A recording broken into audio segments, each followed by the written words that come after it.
Okay, glad you're listening. This is a special feature tailing off of episode 1 of Beat Your Ism. My name's Matt, and I am a professed musicaholic as well as many other aholics and isms. But this one is not detrimental to my well-being.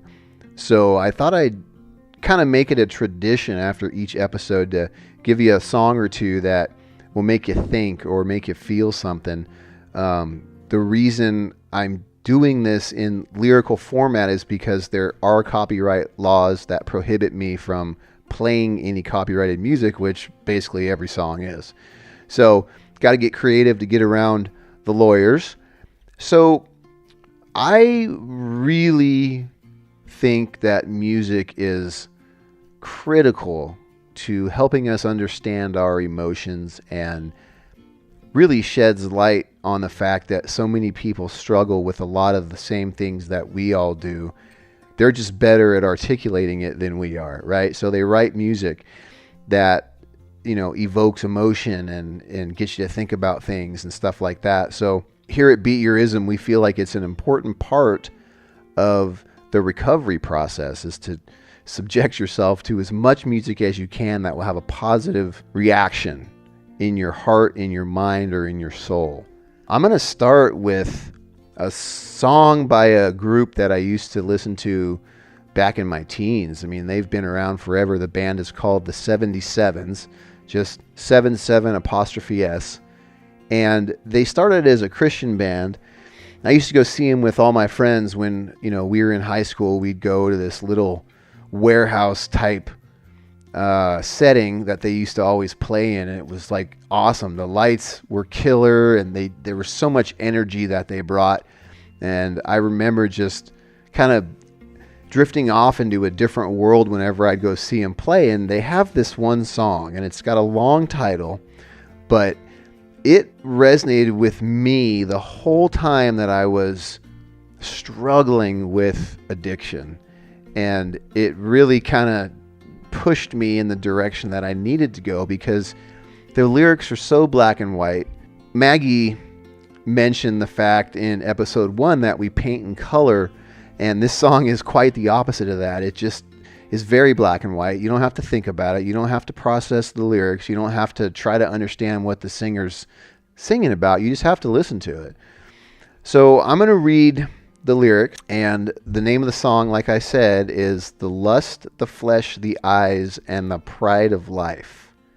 And it goes like this. Well, I feel like I have to feel something good all of the time. With most of life I cannot deal, but a good feeling I can feel, even though it may not be real.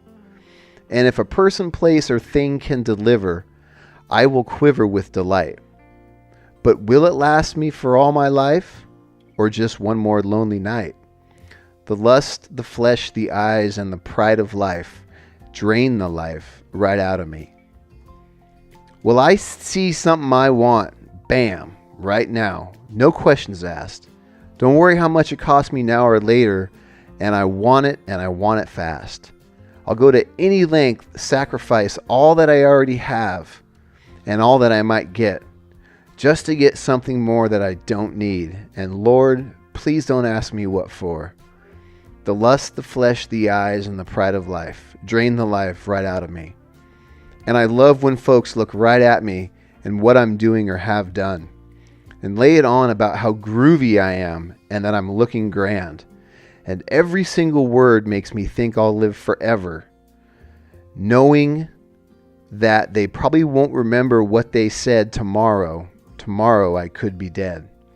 The lust, the flesh, the eyes, and the pride of life drain the life right out of me. So like I said, it's very black and white. You know exactly what the singer's talking about, and the singer's name is Mike Rowe, not to be confused with the Mike Rowe of the Discovery Channel and all the other Deadliest Catch and everything that he narrates. He's an awesome guy too, but this guy's name is Mike Rowe, and he is very in touch and has a way of writing things that we can all relate to. So I'm not really going to try and dissect the song. It's all out there. It's really easy to understand. I would encourage you to go on YouTube, look it up. listen to it, download it, whatever you want to do. But it really rings true, and hopefully you can relate it to your own life as well. Since this is the first special feature where I read lyrics and talk about music, I thought I should do two, right? So the first one I did is it can apply to anyone at any time in their life, anyone who's struggling with anything like making bad choices, and how those choices affect us and how they affect those that care about us. The second song I'm going to talk about is by the band Linkin Park. Now, most of you have probably heard of Linkin Park, and if you haven't, they came onto the scene in the 2000s. They came on pretty hard. They did a lot of heavy metal sounding rap rock, but they also had a kind of melodic, sensitive side to them as well. And the lead singer took his life, unfortunately.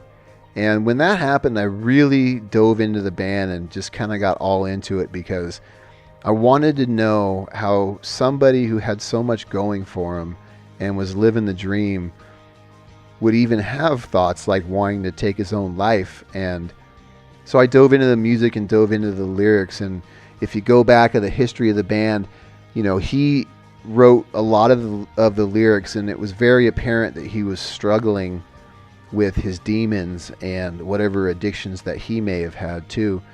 Throughout almost every song, you can hear like a little desperation in it. So when he took his own life, the band kind of took a break, and they all kind of went their own ways and tried to heal in their own way and tried to recover in their own way from the loss that they had just experienced. And the other lead singer, Mike Shinoda, took it upon himself that he would release an album. I mean, within the first year of Chester's passing, the album was out. And the album really kind of chronicles his own recovery and him dealing with the emotional trauma that came with losing his best friend. And the first release off that album is called A Place to Start.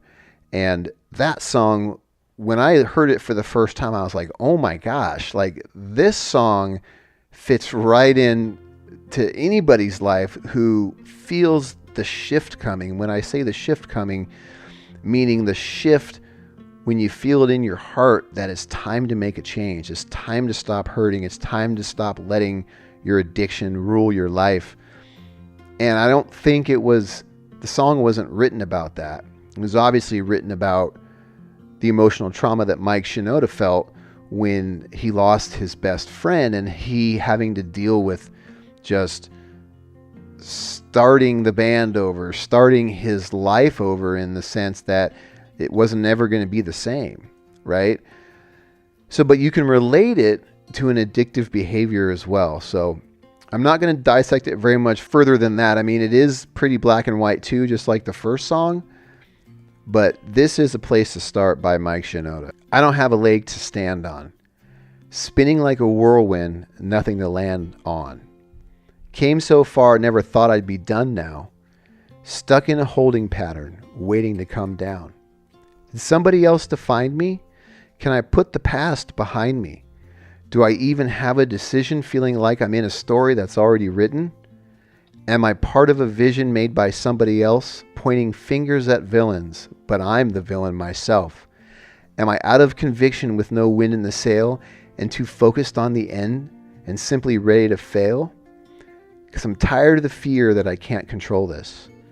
I'm tired of feeling like every next step's hopeless. I'm tired of being scared what I build might break apart.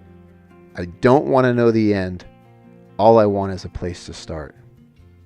I don't want to know the end. All I want is a place to start. So that really rings true with the struggle of an addict. And if you're at the point when you feel like it's your place to start, there's so many options out there. There's so many places to get help. You can start right here. We're available. You can reach us on just about any social media platform. Facebook, Instagram, Twitter. We're in the iTunes store. We're in the Google Play store. We're on Stitcher. You can also reach us via email, beatyourism@gmail.com. Write us a quick letter. Let us know what you're going through.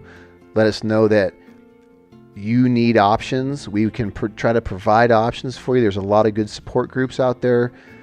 There's a lot of good people out there that are living to help you. When you're in recovery, it's almost like part of your job in recovery for yourself is to help other people, because you know you've done bad things. You know that you've messed up. You know that your life has been a wreck at some point, and you have complete empathy and complete sympathy for those that are going through the same things that you've already been through. So don't be afraid to reach out. Don't be afraid to contact us. Don't be afraid to contact your friends, your family. There's, like I said, so many support groups out there that are ready to just put their arms around you and bring you home. So I hope you got something out of these lyrics, and I encourage you to go on YouTube or whatever platform you can find where you can listen to these two songs. Once again, the titles of these two songs were The Lust, the Flesh, the Eyes, and the Pride of Life by the band The 77s. And the second one was by Mike Shinoda, and it's called A Place to Start. So that's all I got for this special feature. Thanks for indulging me. I really appreciate it. Hoping some of these words and lyrics ring true to you.